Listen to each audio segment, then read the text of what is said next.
Oh, hi YouTubers. Okay, so this has been kicking about in my bookcase for a while. I'm at Kingston University doing a creative writing MA, and Mr. Matt Haig was part of this year's Goodreads, which is these have been at the university for a while, free copies since last year, and so I picked them up, and then actually in October of last year in Uxbridge at Brunel University there was like a literary weekend, and actually met Matt Haig, so we signed several copies of this. Matt Haig is an absolute genius. This is a fantastic book. It's called The Humans. Now, Matt Haig, obviously I follow this guy on Facebook and Twitter. He is a literary genius. He is so diverse. He can write. He wrote a book called A Boy Called Christmas, which is just astonishing. Okay, and obviously he's written The Humans and a new book, and the book for those who follow my videos, I lost my father a year ago, and it was a bit of a dark time for me. And I read this book called Reason to Stay Alive, by Matt Haig, obviously, and it helped. Matt Haig is it made me kind of feel like I wasn't alone. It kind of put things in perspective, as in, this is a bad time, but it won't be forever. I will get past this, my grief. I will get forward, and yeah, obviously it was a year ago, and I'm still grieving, but I've moved on from that stage that I was at, and this book, Reason to Stay Alive, helped. This book was written before Reason to Stay Alive, and this was actually written when Matt Haig was going through like a depressive mode. He's very, very open about this. It actually says it on the back. I first had the idea of writing this story in 2000 when I was in the grip of panic disorder. Back then, human life felt as strange for me as it does for the unnamed narrator.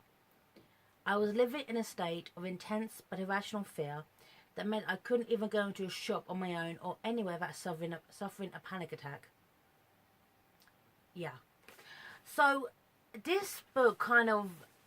there are strains of Matt Haig within this our unnamed character. Let me talk about The Humans. So, imagine Mr. Andrew Martin. Mr. Andrew Martin is a scientist, a mathematician. He is working on this theory that will essentially push humanity into the future. It will kind of open up the cosmos, and in a good world, bring about universal harmony, and everyone would hold hands and sing Kumbaya. Obviously not, but because humans are humans after all. But these unnamed aliens, okay, is unnamed alien from God, Valadorian. I believe it's pronounced Valadorian, but don't quote me on that. Okay? Abduct him, interrogate him, tear him apart, and then come back as him. And in this staggering of madness of a human coming down to earth in another man's body, he stumbles around naked, becomes a kind of social media sensation, and tries to hide this theorem, the Riemann hypothesis, okay, and try to get to grips with what being human is. Yeah. Now, one thing I loved is this. It had been so easy for Andrew Martin to be a good person. So easy. One is academics who's sweet and kind and open to ideas and interpretations, and like the ones I have at Kingston. They're great, okay? He's a horrible person. Perfect. Oh, let me put that down. That is so perfect. He is a mathematical genius. Now, I'm not a mathematician, no, but this book it kind of explains it in a way that I can understand. And obviously, maths is his life, okay? Dark matter is his life. These theorems and these theories are his life. To the fact he's neglected his entire family. It is quite funny how his family, his wife Isabel, and his son Gulliver, which you can see what kind of pretentious man he is to actually call his child Gulliver. But I thought it was quite clever because it's kind of like Gulliver's Travels in a way. Gulliver goes through the world of, several worlds of Lilliput. Gulliver's Travels is not a child's book. Goes through all these several worlds of Lilliput and everything else, and I haven't read it since my teens. But it's not for children. It's him trying to understand this kind of new world, if you will. But he's a stranger to his family, but he always was. And it's quite funny seeing him how becoming human, or learn to become human, this unnamed narrator, trying to fulfill this other man's skin, trying to do what this guy would do. But as he's so new to it, he approaches it vastly different. Kind of spoilish territories here. Like, he's at a football match with his friend Ari, who is, oh, brilliant. Okay, brilliant bit of writing with Ari. At a football match, but he's thinking about Emily Dickinson. Yeah, he's thinking about the poem Emily Dickinson. He sees beauty in the poetry. He sees the world of the fragilities and the wonder and the destruction of humans from the outside looking in. And it reminded me a little bit, on some level, of a comedy show from the 90s, kind of like the New Millennium kind of thing, called Further Up from the Sun. It kind of, not, because that was a comedy. This was kind of similar in the approach, like the aliens learn to become humans. It also, Martin reminded me a little bit of Sheldon from The Big Bang Theory, but that's because he's a mathematician, and maths is his world. So also in this book, it's quite funny how the only person he really connects with initially is Newton, because Newton's a dog.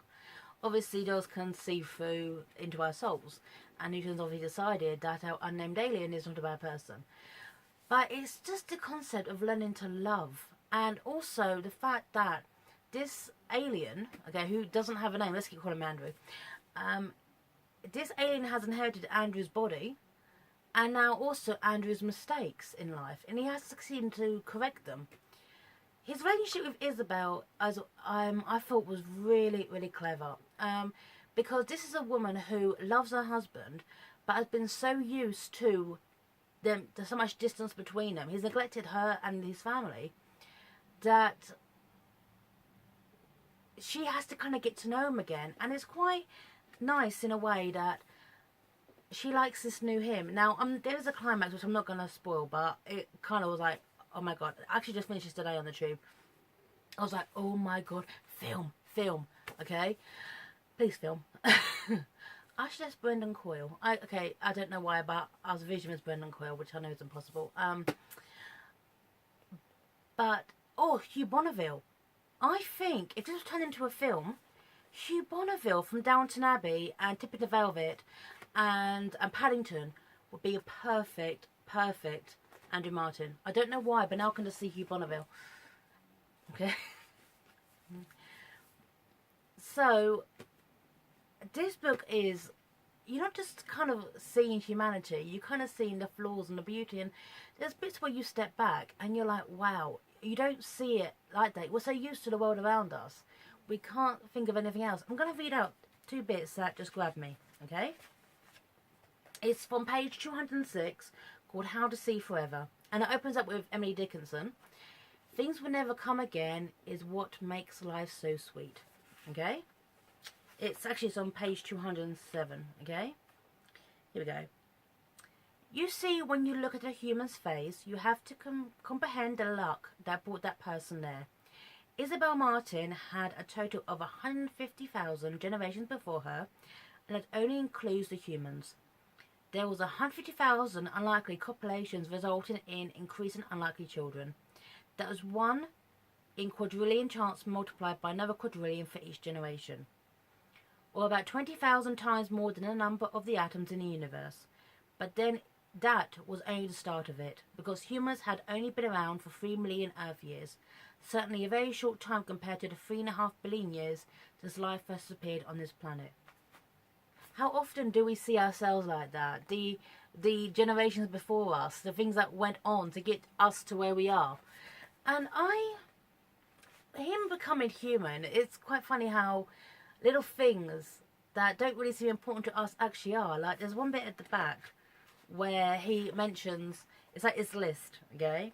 This list of 97 things that is great, wonderful about humans, written as Andrew Martin, obviously not Matt Haig. How peanut butter and wine are marvellous. And that's true.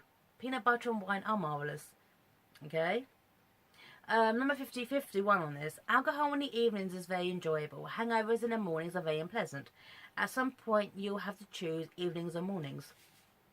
Which is true. Okay. Oh, I love this. 79. Leonardo da Vinci was not one of you, he was one of us. Oh, prequel. You've got to write that, please. Okay. There you go. And this one here. Number 91. You are lucky to be alive. Inhale and take in life's wonders. Never take so much as a single petal of a single flower for granted. Okay? That's beautiful. Andrew Martin writes this list of 97 things that makes us human.